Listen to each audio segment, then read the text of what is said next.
John woke after sleeping the night in the barn. He figured it was a warmer place as any, much warmer than the mood inside his house. All right, Rufus. And of course, the first thing to greet him in the morning was his trusted friend, man's best friend, Rufus. He'd gotten up early this morning. He wanted to make sure he got out of the yard before the family saw him leave. He was pretty sure they weren't awake yet. Uncle was probably still in his long johns, drunk. He passed the house quietly, hoping not to raise any sound. He waited at the gate, and under his breath said a final goodbye. He was caught in two minds at this stage now. He wanted to turn back, but as soon as those hooves hit the road, he felt free at last.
Head up.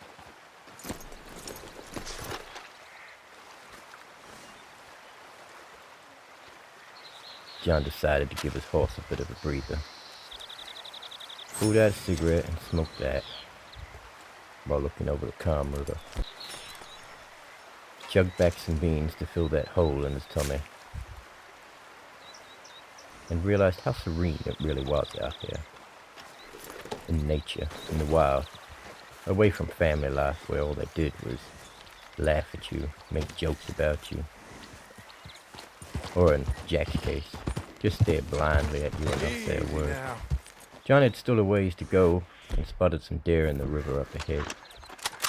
He decided he'd better bag himself some dinner for tonight, because he knew he'd be camping later on.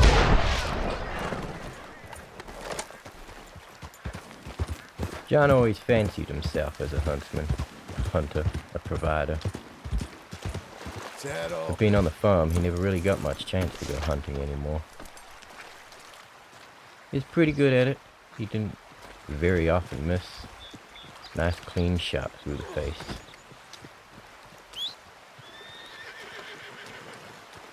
Now his horse was always playing tricks on him and running away when he had a catch on his shoulder. It was like a little game that they played together. He loaded the deer up and headed on his way.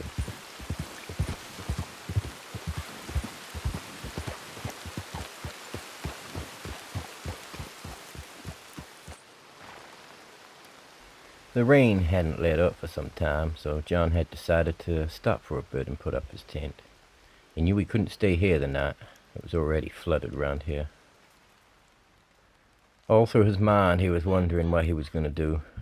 He was off to see his dear friend Arthur, at least the ghost of Arthur.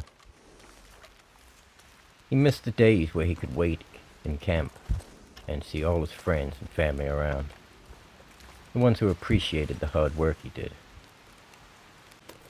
He cooked himself up some lunch,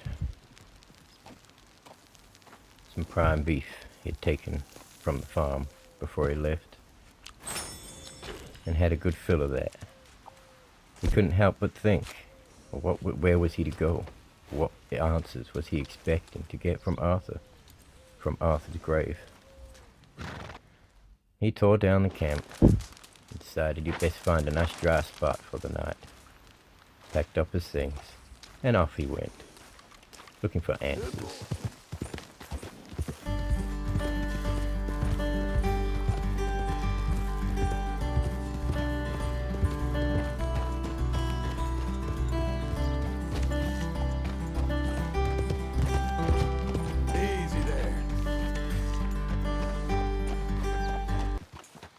time hunting? Excuse me? Get the hell out of here. Big old mouth you got there. Don't even start. I'll shoot you like a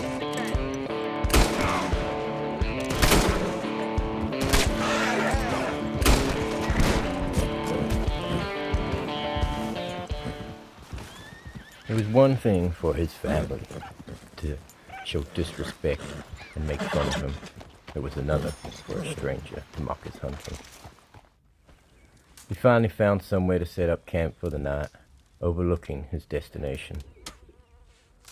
He was parched. He knew he only had maybe 1 or 2 bottles left on him. And he wondered what he was going to do when he got to the grave with no alcohol. He didn't know if he could confront that demon inside him.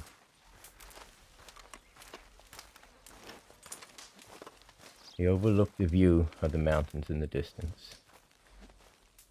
And he realized it was his last bottle of alcohol.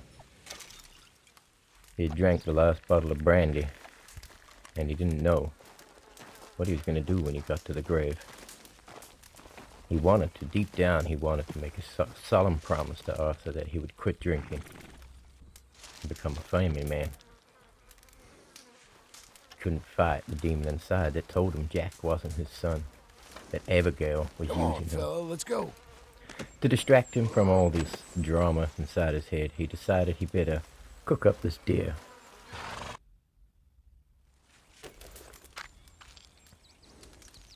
So, he stoked up the fire and cooked up the deer. Still, the demon's haunting him inside his head, telling him he had no more alcohol, that he was going to suffer. He figured he'd better try and get some sleep tonight, because tomorrow was going to be a rough day. He hadn't gone to sleep without alcohol before, not for a long time.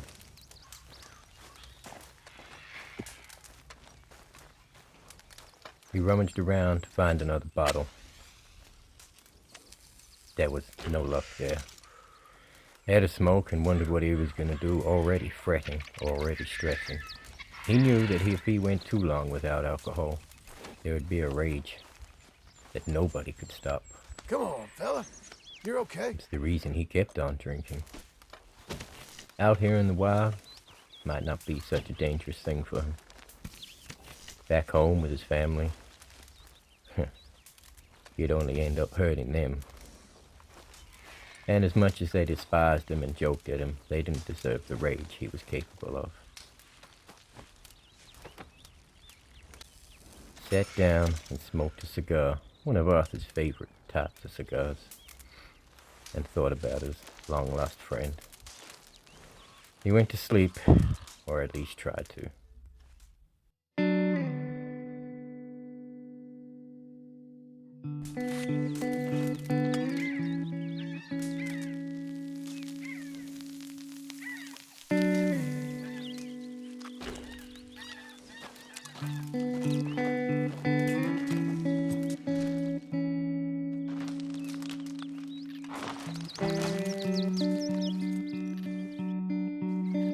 John didn't sleep that much last night. Okay, boy. Flashbacks of crime and blood and fights, laughing faces and pointing fingers haunted him all night long. He felt the rage building already from the lack of alcohol in his system. What little sleep he did get, like I said, was haunted by the demons in his head. He had better hope to hell he didn't cross any paths with anybody today, because he was not in the mood to be around people. The demon was crying for his drink, and John was trying to suppress it.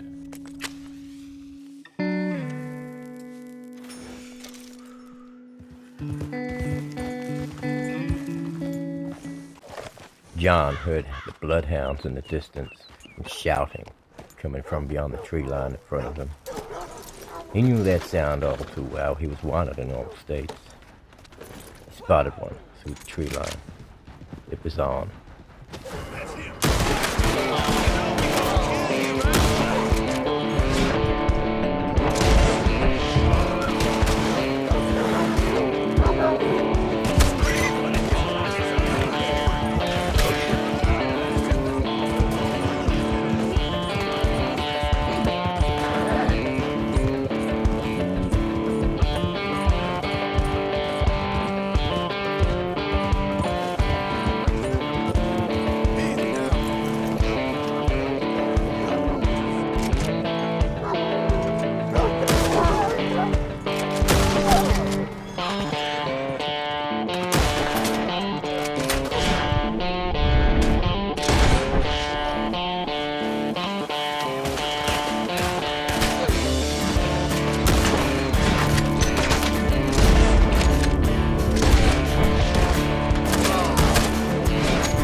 John felt the blood coursing through his veins.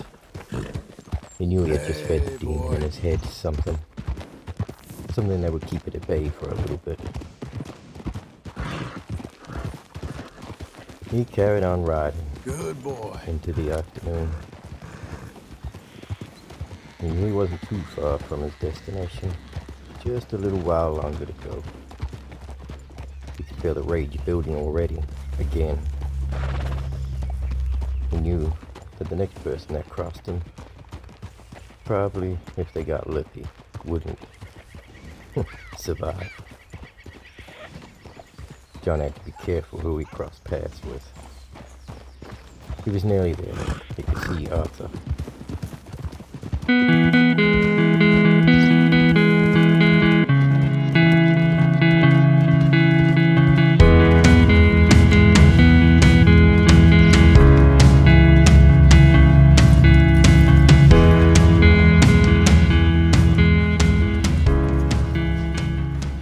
I still don't understand you, old friend, but I guess now I won't have to. Quite a victory for you, old friend. Blessed are the peacemakers, huh?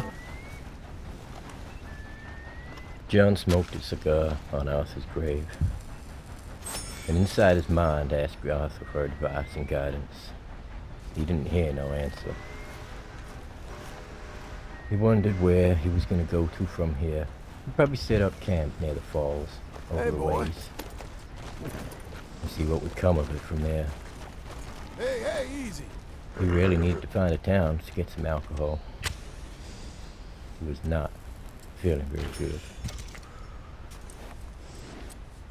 Join us next time when John heads into town to find some alcohol and try and suppress that raging demon some more. Hopefully he gets some answers from Arthur in his sleep.